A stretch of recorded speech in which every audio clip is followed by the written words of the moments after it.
Subhanallah. Assalamualaikum warahmatullahi wabarakatuh. Waalaikumsalam Alhamdulillah, warahmatullahi wabarakatuh. alhamdulillahilladzi anzala sakinata fi qulubil mu'minin liyazdadu imana ma'imanihim. Asyhadu an la ilaha illallah wahdahu la syarikalah wa asyhadu anna Muhammadan abduhu wa rasuluh. Allahumma sholli ala sayyidina Muhammad wa ala alihi wa sahbihi wa man tabi'ahum bi ihsan ila yaumil. Qala Allah ta'ala fi kitabil karim, a'udzubillahi minasyaitonir rajim. Ya ayyuhalladzina amanu taqullaha haqqa tuqatih wa la tamutunna illa wa antum muslimun. Orang yang beriman, bertakwalah kepada Allah Subhanahu wa taala dengan sebenar-benarnya takwa, dengan seserius-seriusnya takwa. Janganlah kamu mati kecuali dalam keadaan totalitas, loyalitas sebagai seorang muslim yang sejati. Alhamdulillah wa syukurillah, bersyukur kepada Allah Subhanahu wa taala sampai detik hari ini kita senantiasa diberikan nikmat iman dan nikmat Islam. Sungguh sangat beruntung bagi setiap manusia yang masih diberikan kesempatan untuk sampai ke bulan yang mulia ini, bulan Ramadan.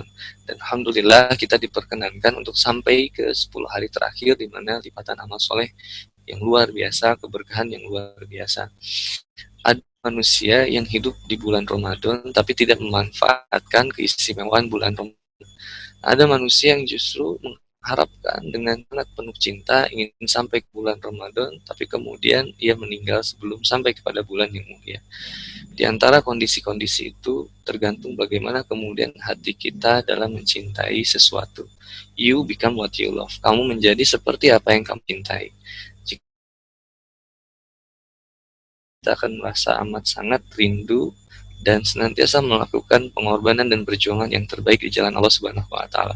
Ramadan kali ini berbeda dengan Ramadan yang ada pada sebelum-sebelumnya. Di mana pada saat ini para orang-orang muslim begitu merindukan situasi yang berbeda seperti bagaimana biasanya ia lakukan. Hari ini mereka dipaksa untuk menjauhi masjid, di mana itu merupakan rumah-rumah Allah Subhanahu wa taala yang senantiasa kita penuhi dan senantiasa kita beriktikaf di dalam. Yang biasanya sholat berjamaah, hari ini kemudian kita dipaksa untuk sholat di rumah saja. Yang biasanya berjamaah di masjid.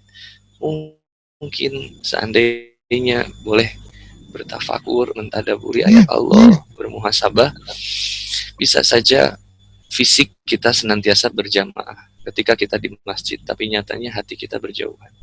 Bisa saja senantiasa kita berdekatan secara fisik, tapi secara hati saling membenci satu dengan yang lainnya.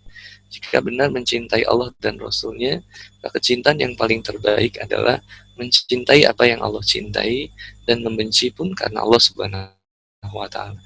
Kak, di bulan Ramadan saat ini pertaruhan kecintaan kita kepada dunia dan pertaruhan kecintaan kita terhadap Allah Subhanahu wa taala ini kemudian dibuktikan terhadap loyalitas dan totalitas kita dalam beribadah.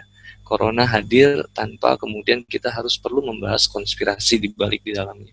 Karena yang tidak akan pernah berujung. Kemudian satu solusi yang terbaik hanya akan menimbulkan hal-hal yang bisa jadi tidak manfaat. Tapi ketika kita muhasabah, ternyata corona ini hadir kemudian atas izin Allah Subhanahu wa taala. Segala sesuatu pasti ada yang kemudian yang terbaik. Jika sesuatu yang dicinta memberikan sesuatu peristiwa atau kejadian, pasti itu yang terbaik. Sehingga kejadian ini, corona ini di bulan Ramadan ini ada kisah yang terbaik bagaimana kemudian kita untuk senantiasa mendekat kepada keluarga.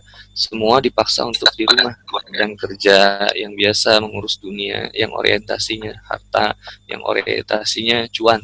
Padahal negara ini hidup di atas prinsip ketuhanan yang Maha Esa, bukan kecuanan yang Maha Esa. Maka hari ini kita dipaksa untuk kemudian mendekat kepada keluarga, memperbaiki apa yang ada dalam keluarga. Siapapun dia, mau asatidz ataupun siapapun dipaksa untuk kemudian memperbaiki apa yang ada di rumah, untuk mendekatkan ketakwaan kita kepada Allah Subhanahu wa taala. Jadi teringatlah sedikit tentang bagaimana sibuknya kita. Kalau saya pribadi gitu, luar biasa dulu sibuk banget kalau Ramadan itu rasa-rasanya nggak pernah di rumah, jarang pulang ke rumah. Tapi hari ini banyak banget waktu di rumah. Sehingga akhirnya baru kerasa, oh ternyata saya sama istri, sama mertua, sama anak, sama ibu bisa merasakan kenikmatan, kehangatan rumah tangga yang luar biasa. Ini hikmah yang kemudian harus kita gali dan terus kita kemudian perjuangin. Ramadan selalu ada, tapi kita ini belum tentu ada untuk kemudian bulan Ramadan. Ini tergantung dari bagaimana kita menyikapinya. Ini bisa jadi bulan yang biasa aja, sehingga kemudian kita tidak beraktivitas luar biasa. Yang anehnya kadang Allah Subhanahu wa taala hanya dianggap ada ketika di bulan Ramadan saja. Tapi lepas dari bulan itu kemudian hilang Allahnya. Seolah-olah kemuliaan Allah Subhanahu wa taala menghilang ketika setelah bulan Ramadan. Padahal semangatnya harus senantiasa lebih setiap hari. Ini yang kemudian saya berusaha untuk kemudian menanggapi dari peristiwa kejadian hari ini tanpa mengurangi kehormatan saya yang luar biasa terhadap guru-guru saya tercinta, Habib Anis, dan juga disampaikan karena memang pengen juga silaturahmi sama Habib Anis, pengen silaturahmi sama Habib Ali, luar biasa, udah lama nggak berjumpa. Saya khawatir dilupakan di dunia dan dilupakan di akhirat. Mudah-mudahan dengan pertemuan ini terus ingat sama saya. Sekalian saya mau minta alamat ke Habib Anis dan Habib Ali buat mengirimkan karya sederhana buku saya yang ketiga, alhamdulillah, untuk dikirimkan ke rumah Habib Anis dan juga Habib Ali.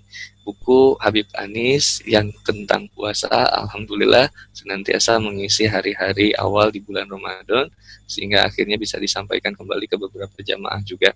Alhamdulillah, nanti royaltinya mungkin saya akan transferkan juga ke Habib Anis. Insya Allah. Bukunya Habib Ali saya belum punya satupun, saya tunggu, luar biasa, pengen banget baca buku karya beliau. Insya Allah, teman-teman, itu mungkin yang bisa saya sampaikan. Insya Allah kita dengarkan ilmu lagi dari Habib Ali Al-Kaf, insya Allah bermanfaat buat kita semua. Mungkin itu saja. Wassalamualaikum warahmatullahi wabarakatuh. Waalaikumsalam warahmatullahi wabarakatuh. Jazakallah khair Kang Boni ya. Sama-sama Habib, Masya Allah. Bikin tambah kangen aja sama Kang Boni.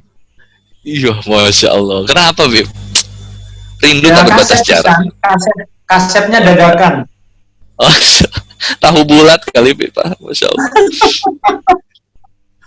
Alhamdulillah.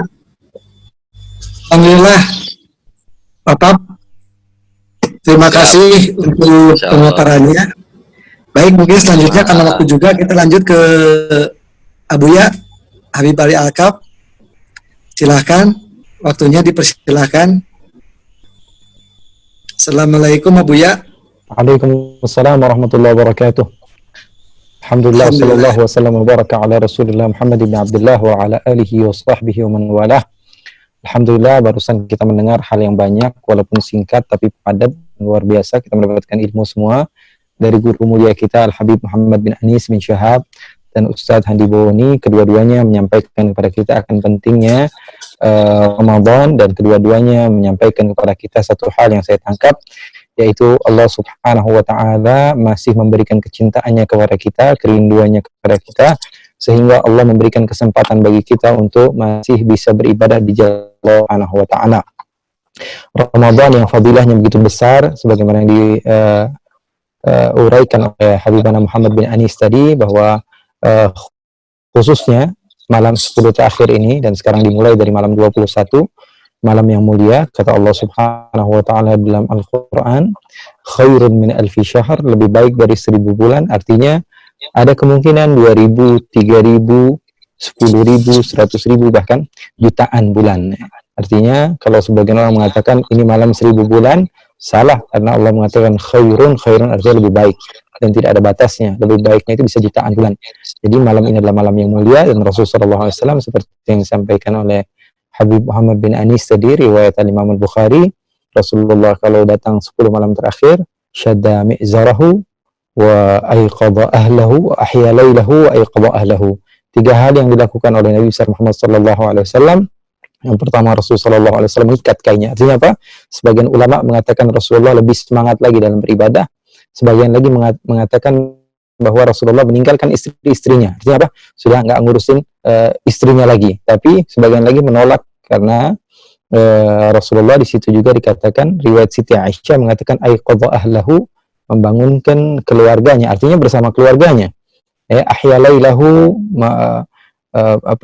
Rasulullah menghidupkan malam-malamnya bersama keluarganya, dan artinya juga kemungkinan juga bukan di masjid, di rumah beliau.